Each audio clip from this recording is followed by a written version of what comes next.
Viewers, karibu tena. A lot of laughter in the studio. My name is Jonas Simba. This is Politics Today. Hapa tunachapa siasa.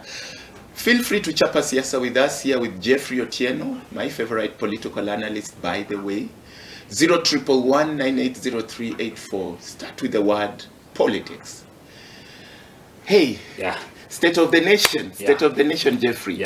In a nutshell. Yes. It's true, the state of the nation, we are just struggling. We just have to be strong to survive in this economy. But I cannot complain because the time that the president was getting into power, remember that dollar was 164. Right now, the dollar is 129. It means that the economy is balancing. Remember the time that the president was getting into power, unga ilikuwa 200 na kitu. True. Yes. Right now, unga unapata inafika 150, 160. It means that he has tried in the economy sector. That's what I can say. But penye ameumiza na akibalance. Kuna penye ameongeza, kuna penye ameumiza. Kama history ya housing haikuwa. Remember that penye housing imeingia imeumiza wase. So inamaanisha anafinya huku pengine akilegeza. It's really trying. Watu walikuwa na complain akiingia, but right now kusikia watu wana complain kidogo sana. It means that the president is really trying in the economic sector. I know some of the viewers will have to give their opinion, but obviously there are some frontiers. Kuna agriculture, kuna industry, hizo areas za job. My Gen Zs are going to play a big role in 2027 because of the issues of jobs and employment. Riots, Nzoia, Chemelil, you know, all these kind of things. Anyway, turudi kwa Rigathi. Na Central Kenya. The RIG. Yes. Are you seeing that coalition being the final salvation for Gen Zs? To tell you the honest truth, that is the weakest coalition in the world. In the whole world. The weakest opposition in the whole world.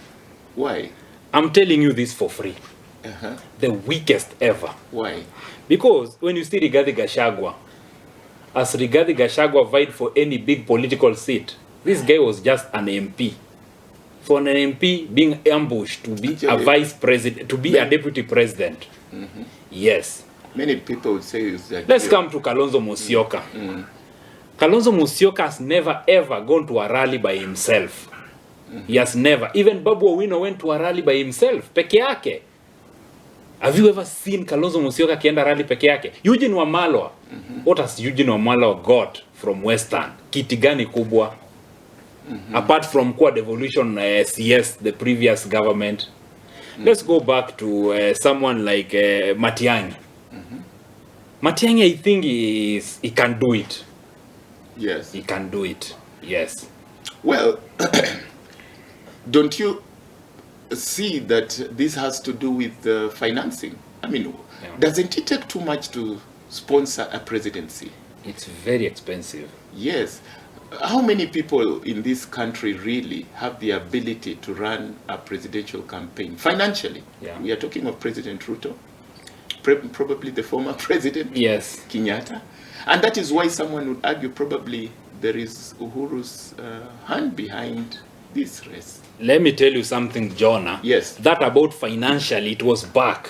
That was backward politics. Back of you are giving someone money so that he can vote for you. That was back politics. This politics, this time, this era politics, people vote by their brain. But they don't vote by money. That was. You're saying it's the weakest opposition.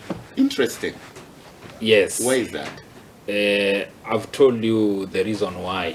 It's because I think those people have never ever been in big political seat, and there is no one that has ever stand alone. If you can see, there's never anyone in that coalition that has ever stand alone. But one would argue it's because of finances. I mean, it takes quite a lot to fund a presidential campaign. True. Yeah, and we are looking at President Ruto can fund, and Rigathi Gachagua, he can fund. Do you think, Jonah, I've told you that this time's politics is not about money. PK got into power without even any money. There are so many MCA that got seat without money. because of the work. You just have an agenda, and people these days, they are up na wameamka. Hiyo ni nini ya kitambo sana, iliisha hiyo. But don't you think we are talking of MCA, MP? Yeah. Even presidential, yeah. How about, you have to literally go around the whole country. Yeah. We are looking at going around 47 counties. True. That takes finances. You're not going alone. Yeah, true. Yeah, probably. Okay. Yeah. Let's hope for the best, Jonah. Yes. Let's hope for the best. I know that so many people need change. Yes. We need new people. We need to see that. Even the president said that, kama mmeona sijafanya kazi, yes, mko na ruhusa ya kunitoa. But I saw on Tuesday, Jonah, that the opposition leaders were complaining about the IBC. Right. They are saying that all the chairmen that were elected in that board, they are President Ruto people. So yes, they are complaining. They want those people not to be. Yes, given that job. Yeah. Talking of that new IEBC, yeah, there's a lot of minorities in it. Of course, we've spoken about yeah, this. True. Yeah. Don't you think it's a good thing that the minorities are in the IEBC now? Yeah, true. It's now a focus on, Kenya is for everybody. Yeah. You are a political analyst. True.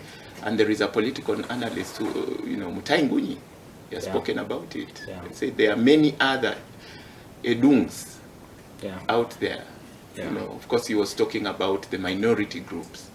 Yes. Okay, Jonah, I told you last time that the President Ruto, the reason why he decided to give the people from the Northeastern ID without vetting, yes, that is his new plan. Okay. He wants to win the presidency seat 2027 using a backdoor. That is his plan. Even Farouk Kibet, the PA of President Ruto, came out and said that 2027, hakuna mahali Ruto anaenda. Okay. It means that these people are just planning, and Ruto himself akakuja akasema that watu wana agenda. Kazi yao ni kwenda kanisa, wananidiscuss, kazi yao ni kuamka asubuhi wananiongelelea, inamaanisha hawana kitu ya kufanyia wananchi. Waambie wananchi wauze sera. It means that Ruto knows very well. Do you know the reason why Ruto came out and joined na akachukua Raila Amolo Odinga? Why? You know why? Remember before Raila ingie kwa serikali, kulikuwa na a lot of mayhem. Kulikuwa na mambo na protest. But kesho yake venye Raila alikuja akasema msimamo bwana tufanye kazi na Ruto. Na ilikuwa sasa ile maandamano yenye inaenda kuchacha. Hakuna hata mtu mmoja mwenye alitokea. Hakuna mtu mwenye alitokea, let's be honest. There is no one that came out. Okay. Maandamano ya pili, hakuna mtu mwenye alitokea. It means that Raila Amolo Odinga had got influence. Yeah, akona influence hapa Kenya. Even Rigathi Gachagua himself kwa interview alikuja akasema that atafurahia sana Raila Amolo Odinga akiwa presidential candidate. If kama Ruto, the president of the Republic of Kenya, anapenda Raila Amolo Odinga, mbona asimwachie aseme that baba 2027 simama. Rigathi Gachagua himself akakuja akaulizwa that between Kalonzo Musyoka and Raila Amolo Odinga, nani yako sawa? Akasema to be honest, like Rigathi Gachagua is always a truthful man. Alikuja akasema that mimi nasema ukweli. Raila Amolo Odinga tukimsupport. Hiyo ni before Raila Amolo Odinga aseme msimamo wake that ameingia kwa serikali. Akisema Raila Amolo Odinga tukimsupport, direct sure Ruto anaenda nyumbani. But Raila akakuja akajoin serikali. Everyone is afraid. Right now ndio unaona this opposition leader, they are confused. Okay. They are confused. Hata wajui nani ndio watasimamisha, wajui kama ni Kalonzo, wajui kama ni Matiang'i, wajui kama ni Maraga, wajui kama ni Morara Kibaso, if it's Rigathi Gachagua, they doesn't know. I want you to look at this scenario. Yeah. What if Raila, based on what Oburu Oginga said, that they have made an agreement based on 10 points. What if Raila pulls out of that agreement on the basis that the points they were focused on were not fulfilled? Where does that leave Ruto? Jonah, let me tell you something. And I think you should record this up to 2027 during election, whatever that I'm going to say. Right. If Raila, God willing, is still there, is going to vie for a presidential seat. He must. He will. He will. And I'm going to tell you the reason. Gladys Wanga, the governor of Homa Bay County, said that there is no day that ODM can never ever miss to raise a candidate in the general election. He can never. He said like that. In Homa Bay, it's on record. During the burial, I explained it about during the burial of Charles Were. Right. He said like that. And even Sifuna came out and said that this is a contract that they signed. They didn't sign that ODM are going to support Ruto 2027. Nothing like that. It was just job. And it was the president that approached Raila Amolo Odinga. Came out and said that I want your people to work for me. Yeah. John Badi, the CS of finance, came out and said that majama, hapa tukikosa kudeliver CS, ni nini tutaenda kuconvince people 2027 mtuchague kama ODM party. Mtu support tufanye hii kazi, tumalize tuende. It's a contract. Si kitu wameandikiana that Raila ata support Ruto 2027. There is nothing like that. There is nothing. Even the people from Kenya Kwanza came out na wakasema that wajaandikiana ya kwamba that Ruto ata support, Raila ata support Ruto 2027. Nothing like that. It's just a contract. After contract, kila mtu anaenda njia zake. And rest assured, yes, ODM is going to remove a candidate 2027 presidential election. And that's why my question begs, where does that leave Ruto? Without central Kenya, and now without ODM support. Isn't Ruto treading a dangerous ground here? Ruto is depending on the eastern part, the place where the CS Duale is of health. That is CS Duale. That is his plan. Okay. Yeah. And of that's course, the reason why he came out and said that those people should take ID without vetting. That is his plan. And of he course, doesn't have any choice. When Zaire was here, the Don Paul from Uraia, there was also the question of many other people from across the border. Yeah. They may end up getting IDs. Story short, are the Gen Zs really going to meet their agenda? You are a Gen Z. Yeah. Are you seeing that what you started is going to be finished, or that's it? Right now, as I can speak, I'm an honest man. Yes. I always speak the truth. Nowadays, we have very many truthful people in Kenya, right? Gen Z, there is dishonesty. Everyone is greedy right now. They are fighting themselves. Morara Kibaso was there, hype, a lot of hype. Where is Morara Kibaso right now? He's blaming the opposition, saying that they are doing this for their own benefit. Casmuel is working with ODM. Those were the Gen Z that people believe in. Tell me one Gen Z right now who is speaking the truth. You. No Gen Z. You. Yes. No, those people that were in the limelight.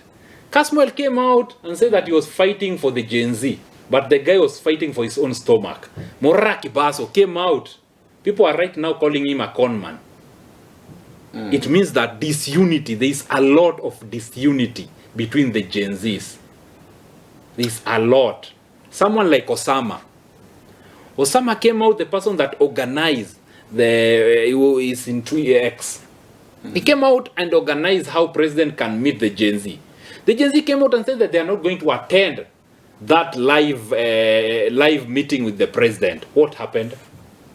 The meeting was there, attended by almost 100,000 people. People came out, started beating this guy, saying that this guy was paid. And his arrest assured he was paid. What is happening? The Gen Zs aren't united, and that is something ilikuwa upepo ya kupita na imeshapita imeenda. But truth be told, yeah, it was a genuine move pushing for genuine leadership. True. Ethical leadership. At first. Remember, at first, it was genuine. But right now, there's nothing like genuine. Everyone is fighting for his own stomach. Mtu anakumbuka anaishi Mathare, tuseme mtu anaishi Huruma. Yes. Adili imekuja hapa ndo yenye hujaiona, utadu nini? Si utaingia kwa gava. Those are the Gen Zs hiyo wamekuwa. I'm sure the Gen Zs themselves. Yeah. Your colleagues. Yeah. Many of them maybe may not agree with you. Most of them, that is honest truth kwa ground. Wachana hii mdomo wenye wanapiga kwa mtandao. But things kwa ground, Gen Z wanaingia kwa serikali na wanafanya na serikali kazi. Hiyo ni kitu inafanyika. Most of them. Tuseme wametrapiwa na tribalism na corruption pia. Do. Kitu yenye nawafuata ni do. The enemy is poverty. Ni do. Hakuna kitu kingine. Na hiyo ndio itatuharibia. Rigathi Gachagua alikuwa anafaa kuwa na meeting na majenzi. He pulled out. Akasema these people should be united ndio aniite kwanza. How comes mtu mwingine anataka Rigathi Gachagua akuje interview na Gen Z, kuna wengine hawataki, kuna wengine wanasema Rigathi Gachagua anafanya things for his own benefit. Hakuna unity. But let me tell you something, John. Right. Let me talk with the Gen Z. Right. Gen Z, this is the time that you should work together. Haina haja tupigane, haina haja tuvurutane. We should come together, work together so that we can take this government out. But the time that we are not working together, gava inachukua tena. Gava inachukua. I spoke we were with you here last time on this bench, and we were talking about fighting these two big giants, corruption and tribalism. Yes. And we agreed that the Gen Zs have set the momentum. True. Right now, it's for everybody to pick up and fight these two things that have bedeviled Kenya so much. Corruption and tribalism. Yes. These parties that are coming up,